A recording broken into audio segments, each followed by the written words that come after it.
కొనుక్కోవటం, bench car కొనుక్కోవటం. నిజమేనా?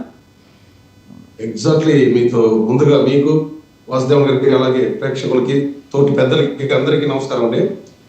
Sir, ఇక్కడ బెంజి గారి గురించి ఇక్కడ చెప్పిన వాళ్ళు కొద్దిగా చెప్పారు. నేను కొంచెం ఎక్కువగా చెప్తాను, ఎందుకంటే నాకు తెలుసు కాబట్టి. మీరు అదే జిల్లా కదా. రోజా గారు మాజీ మంత్రివర్యులు ఆర్థికంగా చితికిపోయి ఏ విధంగా మనం మళ్ళీ ఆర్థికంగా నిలదొక్కోవాలనే వ్యవహారంతోనే రాజకీయాల్లోకి వచ్చినారు. ఇందులో అనుమానం లేదు. దానికి ప్రత్యక్ష సాక్షి నేనే. ఎందుకు చెప్తానంటే ఈ మాట, ఆవిడ రాజకీయాల్లోకి వచ్చిన నాటికి ఎన్ఐ యాక్ట్, చెక్ బౌన్స్ కేసులు మెండుగా ఇదే చెన్నైలో ఆవిడ పైన ఉన్నాయి. ఆవిడ ఎన్నోసార్లు కోర్టుకు హాజరైంది, వార్తాపత్రికలు వచ్చాయి నా దగ్గర, అలాంగ్ విత్ కేసు నెంబర్లతో కూడా నా దగ్గర ఉన్నాయి. సో ఇదొక విషయం. రెండో విషయం ఏమంటే, తన మాటల్లోనే ఇన్ ఫ్రంట్ ఆఫ్ మీడియాలో నేను ఆర్థికంగా నా కుటుంబాన్ని పోషించుకోవడానికి జబర్దస్త్కు వెళ్ళినాను అని ఆవిడ చెప్పింది. ఆవిడ నిజంగానే అప్పటికే ఆవిడ కానీ సినిమాల్లో విపరీతంగా సంపాదించేస్తుంటే జబర్దస్త్కు పోయి కూర్చునే అవకాశం లేదు, ఆవిడకి అవసరం లేదు, అవకాశం కదా అవసరం లేదు. సో ఇక్కడ బెంజ్ కారు కొనడం, ఆవిడ కొనింది ఎప్పుడు రాజకీయాల్లోకి వచ్చిన తర్వాత కూడా కాదు, మినిస్టర్ అయిన తర్వాత కొనింది. ఆవిడ ఏపీఐఏసీ చైర్మన్ అయినప్పుడు ఆవిడకి బెంజ్ కారు లేదు. ఇప్పుడు రోజా దగ్గర ఒక బెంజ్ కారు ఉంది. ఒక్క బెంజ్ కారు ఇక్కడ మాట్లాడుకుంటున్నాం. రోజా దగ్గర బ్రాండెడ్ కార్లు 10కి మించి ఉన్నాయి. ఆవిడ షెడ్యూల్లో పెట్టుకోవడానికి కాక చెన్నైలో పెట్టుకున్నారు. ఆవిడ గురించి ఒక టీవీ డిబేట్ కూడా ఆవిడ చెప్పారు, మా పిల్లలకి బ్రాండ్ కార్లు అంటే బాగా ఇష్టం, నాకు పెద్ద ఇంట్రెస్ట్ లేదని చెప్పి. ఆవిడ సినిమాలో సంపాదించుకుంది. ఇందాక సోదరులు చెప్పినట్టు ఎక్కడెక్కడో వ్యాపారాలు చేసి పోగొట్టుకోవడం జరిగింది. ఆర్థికంగా చిదిగిపోయిన తర్వాతే ఆవిడ రాజకీయాల్లోకి వచ్చింది. ఆవిడకి అవకాశం దొరికింది వైసీపీ అధికారం రావడంతోనే ఆవిడ ఈ బెంచ్ కార్లు కొనింది. ప్రభాకర్ రెడ్డి గారు చెప్పినా, మన సురేంద్ర నాయుడు గారు చెప్పినా, ఏ ఒక్కరు చెప్పినా ఇది వాస్తవం. ఎక్కువ రోజులు కప్పిపుచ్చలేదు. ఇది ఒక విషయం అయితే. రెండోది, ఇప్పటి వరకు మాట్లాడిన పెద్దలు గ్రీన్ కో ఎనర్జీ గురించి నాగార్జున గారు వాల్యుబుల్ ఇన్ఫర్మేషన్ చెప్పారు. ఆయన బాగా చదువుకుని ఎగ్జామ్కి వచ్చినట్టు మనకందరికి కూడా వాస్తవాలు చెప్పారు. చాలా సంతోషం. ఆయనకి నాకు కృతజ్ఞతలు కూడా. నేను కూడా ఎగ్జాంపుల్ దానిపైన ఎక్సెప్ట్ చేశాను. బట్ వన్ థింగ్ ఏమంటే, జగన్మోహన్ రెడ్డిని పొగలేదు ఇక్కడ ఎవరు. జగన్మోహన్ రెడ్డి పొగడాల్సిన అవసరం కూడా లేదు. ఆ ప్రాజెక్ట్ ని 2 సంవత్సరాలు పెండింగ్ పెట్టిన జగన్మోహన్ రెడ్డి ఎవరో పోగలరు. ఇక్కడ మన పవన్ కళ్యాణ్ గారు డిప్యూటీ సీఎం గారు కూడింది ఎవరినంటే, ఈ ప్రాజెక్టు ఎవరైతే సెంట్రల్ గవర్నమెంట్ దీన్ని ఇక్కడ పెట్టాలి, ఇక్కడున్న భౌగోళిక పరిస్థితులు అందుకు అనుగుణంగా ఉంటాయి.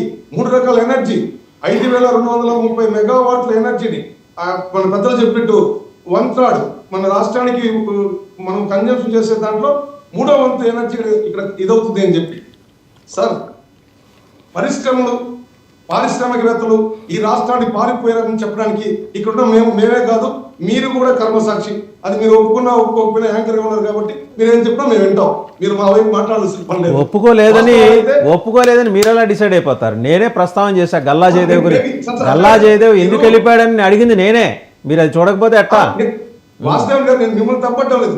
మీరు బ్యాలెన్స్ గా ఉండి ఈ డిబేట్ ని ఎవరికి ఇప్పుడు మీరు జగదీష్ గారు నేను మిమ్మల్ని భోజనానికి పిలిచినప్పుడు ఎవరెవరికి ఏ వంటకం ఇష్టమో ఆ వంటకం పెడతానండి. సురేంద్ర నాయుడు గారికి కొన్ని వంటకాలు ఇష్టం, ఆయనకు అచ్చంగా అవే వడ్డిస్తాను నేను. ఆయనకి తెలుసు, నవ్వుతున్నారు ఆయన. అదేవిధంగా గల్లా జయదేవ్ గారు, అమర్ రాజా పారిపోయారండి, భయభ్రాంతులకు గురయ్యారండి. ఇక్కడ బంగారు ఏపీఐఏసీ చైర్మన్ రోజా గారు ఉన్నప్పుడు వాళ్ళ భూములు లాగేసుకున్నారండి. వాళ్ళకి ఇచ్చిన అలాట్ చేసిన భూముల్ని లాగేసుకున్నారు. వాళ్ళని అతి దారుణంగా అసలు ఈ వైసీపీ ప్రభుత్వం పారిశ్రామికవేత్తల పాలిట సింహస్వప్నంగా వాళ్ళు కక్ష సాధించారు. అయితే నాకు ఒక సందేహం జగదీష్ గారు, ఎంత వేగంగా ఆయన పారిపోయారో 1000 కిలోమీటర్ల వేగంతో, 2000 కిలోమీటర్ల వేగంతో వెనక్కి వచ్చేయారు కదా. 8 నెలలు అయిపోయింది, ఇంకా ఎందుకు రాలేదు? వెరీ వాల్యుబుల్ క్వశ్చన్ సార్, వచ్చేయచ్చు. బట్ గతంలో ఎలా ఉండిందంటే, రాజశేఖర రెడ్డి కావచ్చు, అంతకు ముందున్నటువంటి నాయకులు కోట విజయభాస్కర్ రెడ్డి కావచ్చు, వేరే పార్టీలు కావచ్చు, ఎవరైనా అధికారంలో ఉంటే ఆ తర్వాత అధికారంలో వచ్చిన వాళ్ళు అభివృద్ధి గురించి గతంలో చేసిన వాళ్ళు ఫౌండేషన్ వేసినట్టు నేను తవ్వేస్తాను, వాళ్ళు పిల్లర్స్ వేసినారు నేను వాటిని కూలగొట్టేస్తాను అని ఎక్కడ జరగలేదు. కేవలం జగన్మోహన్ రెడ్డి వైసీపీ గవర్నమెంట్ వచ్చిన తర్వాతనే అభివృద్ధి, గతంలో ఎవరైనా అభివృద్ధి చేస్తుంటే అవసరమైతే వాళ్ళ పరిపాలనే కూలగొట్టడం, బెదరగొట్టడం, వాళ్ళని ఇబ్బంది పెట్టడం జరిగింది.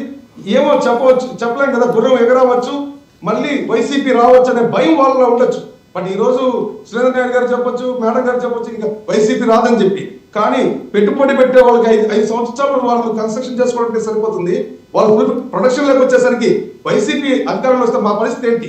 గత అనుభవంతో భయపడుతున్నారు. జగన్మోహన్ రెడ్డి గారి కన్నా ఒక్క నిమిషం, జగదీష్ గారు జగన్మోహన్ రెడ్డి గారి కన్నా మీరు ఎక్కువ ఆశాభావంతో ఉన్నట్టున్నారు వైసీపీ వస్తుందని. మీ మాటలను బట్టి అలా అర్థం చేసుకోవాల్సి వస్తుంది. పారిశ్రామికవేత్త ఎప్పుడు ఆప్టిమిస్టిక్ గా ఉంటాడు సార్. నేను I closely watched the several industrialist. వాళ్ళు చాలా ఆప్టిమిస్టిక్ గాను పాజిటివ్ అప్రోచ్ తో ఉంటారు. జగన్మోహన్ రెడ్డి వస్తాడు, ఇందిరాగాంధీ వస్తుంది కాబట్టి మనం భయపడాలి, పారిపోవాలి, ఇలాంటి ఆలోచనలు అనుకుంటే ముందు చూపే ఉంటది. ఎలాంటి ప్రతిబంధకాలైనా ఎదుర్కొంటారు. మీ మాటలతో నేను ఏకీభవిస్తూనే భయభ్రాంతులకు గురయ్యారు. ఇప్పుడు అదే అమరావతి వాళ్ళు పాజిటివ్ తో ఉండి ఇప్పుడు ఇండస్ట్రీ పెట్టారనుకోండి, కొన్ని ఏళ్ళుగా వాళ్ళు ఇదే అమరావతిని రన్ చేస్తున్నారు, చాలా మందికి ఉపాధి కల్పించారు. ఈ రోజు పారిపోయే వాళ్ళు కాదు కదా. ఇంకో 2 నాలుగు నాటి టీడీపీ వచ్చిన తర్వాత అయిపోయింది సార్. జగన్మోహన్ నేను అనేది ఏంటంటే చరిత్ర ఎందుకు పదే మాట్లాడతారు? ఆయన చరిత్ర వర్తమానంలో లేడు, భవిష్యత్తులో ఉంటాడో లేదో తెలియదు. ఆయన గురించి ఎందుకు అంత బెంగ పెట్టుకుంటున్నారు ఒక అనలిస్ట్ గా మీరు కూడా? పారిశ్రామికవేత్తలు అడుగుతున్నారండి. యు నేమ్ దెమ్ ఫలానా వాళ్ళు అడుగుతున్నారు. చంద్రబాబు గారి దగ్గరికి వెళ్ళి చెప్పండి. ఒక చిన్న విషయం సార్, పారిశ్రామికవేత్తలు ఈ దేశంలో, ఈ రాష్ట్రంలో, ఈ దేశంలో ముఖ్యంగా రాజకీయాలకు అనుసంధానంగా వాళ్ళు అబ్జర్వ్ చేస్తూ ఉంటారు రాజకీయాన్ని. ఈ రోజు అమెరికాలో మన పిల్లలు చదువుకుంటా ఉంటే అక్కడ రాజకీయాల్లో ట్రంప్ వచ్చినా ఇంకో పార్టీ వచ్చినా మనకు అక్కడ ఉండే అవకాశాలు ఉంటాయా లేవా? మనం లేకపోతే వాట్ అబౌట్ నెక్స్ట్? ఏ విధంగా మన వాళ్ళు సర్వైవ్ అవ్వాలి? ఇది రాజకీయాలకు విడదీయరాని బంధం ఉంది సార్ పారిశ్రామికవేత్తలకి రాజకీయాలకు. మీరు ఎప్పుడైనా చూడండి, అది కాంగ్రెస్ మళ్ళీ మీ దగ్గరకు వస్తాను. ఒకసారి సురేంద్ర నాయుడు గారు రాజకీయ పార్టీలు మారి సురేంద్ర నాయుడు గారు మిగతా కంపెనీలన్నీ కూడా ఎందుకు పోలేదు? ఇప్పుడు నేను చదివా కదా, రొప్పు వచ్చేటట్టు చదివా కదా. ఎక్కడ ఉన్నాయి సార్ ఆ కంపెనీలు? సార్ ఆ కంపెనీలు ఎక్కడ ఉన్నాయి సార్? ఒక పని చేయండి సార్, మీకు ఆ కంపెనీలు ఎక్కడ ఉన్నాయి అడ్రస్ చెప్పండి, నేను రాసుకుంటాను సార్. ఒక్కొక్క విషయం ఆ కంపెనీ పేరు రాసుకుంటాను నేను. ఒక నిమిషం సురేంద్ర నాయుడు గారిని మాట్లాడండి. మీ దగ్గరకు వస్తా. చిన్నపరెడ్డి గారు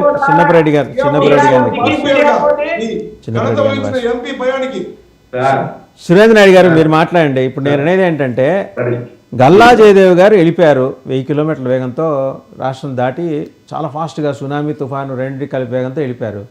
మళ్ళీ అంతకు రెట్టించిన వేగంతో వెనక్కి రావాలి కదా, న్యూటన్స్ థర్డ్ ఆఫ్ మోషన్ ప్రకారం రావాలా ఉందా?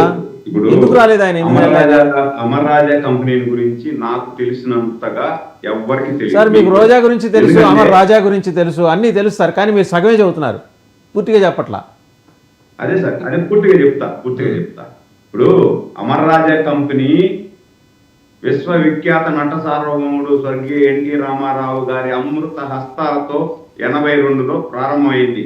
13 ఎకరాల స్థలము, 10 కోట్ల పెట్టుబడితో ప్రారంభమయ్యి అంచెలంచెలుగా ఎదుగుతూ నేను 25 ఎంప్లాయ్ అమర్ రాజా కంపెనీలో. దాని తర్వాత 93లో నేను బయట వచ్చేసిన, అది వేరే విషయం. అప్పుడు బ్యాటరీ ప్లాంట్ ఒకటి స్టార్ట్ అయింది. బ్యాటరీ ప్లాంట్ స్టార్ట్ అయిన తర్వాత ఇప్పుడు ఎన్టీ రామారావు